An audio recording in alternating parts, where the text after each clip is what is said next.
This is High Falls State Park.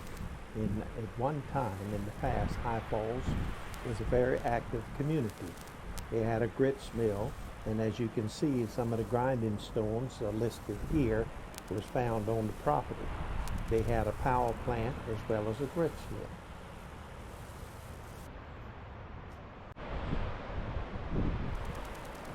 mill. Alright, this was a road, and it connected all the way to the other side. But I think 20 years ago there was a flood that came through and washed half of this road away. And I'll go to the end and show you. You can still see some remnants of what's left of those pylons there. But you can see straight across, you can see where it connected over there. Of course, that's the dam, and I think the grits mill was there, and the power water wheel was there that ran everything. High Falls was a bustling community years ago until the railroad came to position it in Jackson, Georgia, which bypassed High Falls, which became a ghost town. I know a few years ago, High Falls State Park got a $350,000 grant to make this little access road to an overlook. It's always been an overlook, but they made it wheelchair access now. Thought I'd go check it out. I hadn't seen it in a couple of years, but they finished the project. But let's go take a look at it.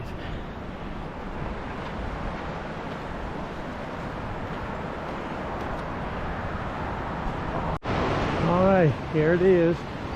There's always been an overlook, but see, they made it wheelchair accessible now.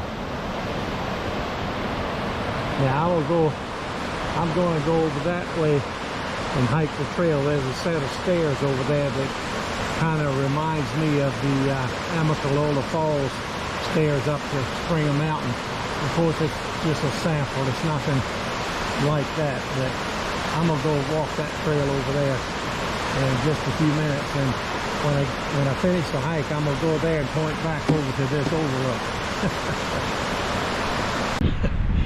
All right, I'm getting ready to start this little trail, and I'll be going up this little hill here, and the first interesting thing that we'll hit would be an Indian marker tree.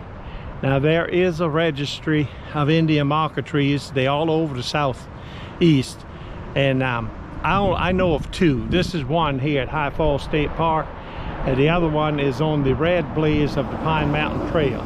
That's the only two that I've seen. But these Indian marker trees, they call them that, but I don't know what they marked. It could be on the way to Grandma's teepee, on the way to water, or shortcut. Who knows what they were marking, but when I get up there, I'll take a picture and show you what I'm talking about. It's a fairly moderate trail. It's not, I think it might be at the most 1 mile, but it has some interesting things, and just give you a little glimpse of the trail. Pretty much looks like any other trail that you might be hiking on, but when I get to that Indian marker tree, I'll bring you back to it. I'm coming up on that Indian marker tree that I promised you, and this is what they look like. Like I say, there's a registry of them all over the southeast. They have to meet a yearly, I don't know how many years they have to be old, but there's no way trees grow this way.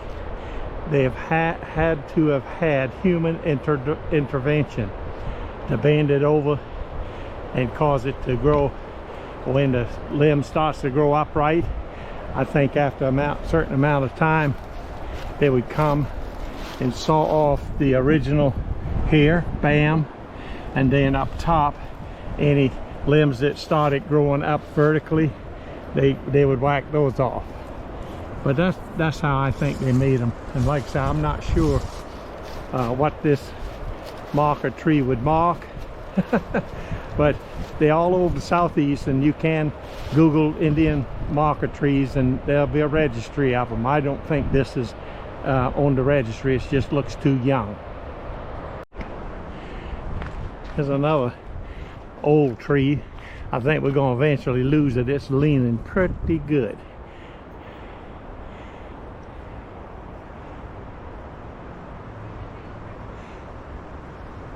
Next windstorm might just take it over. And it's already got a hole in it. A ferry house, I guess, if they put a door there. Okay.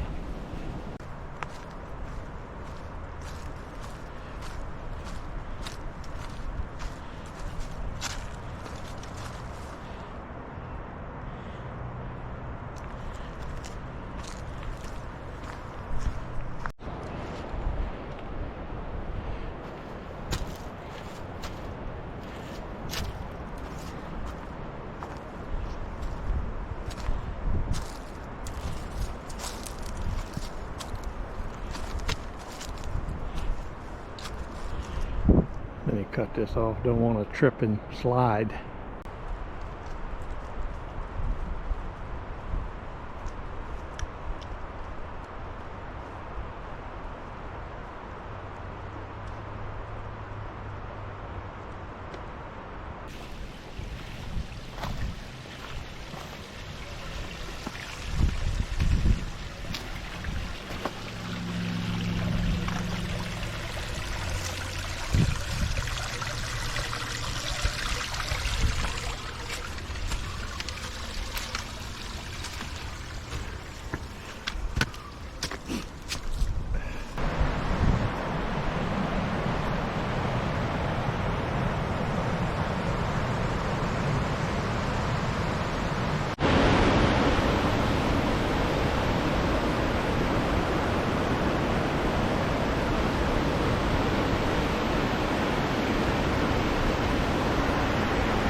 As promised, there's the Overlook.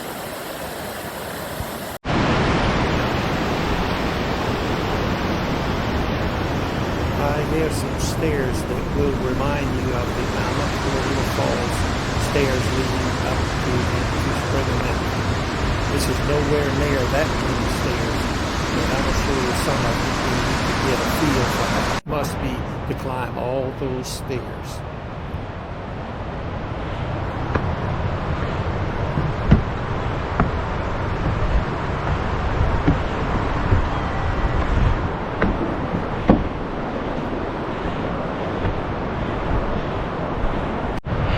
Okay, I didn't show you all the stairs, but it was just a taste of what Amicalola Falls stairs must feel like to hike up that many steps to Springer Mountain.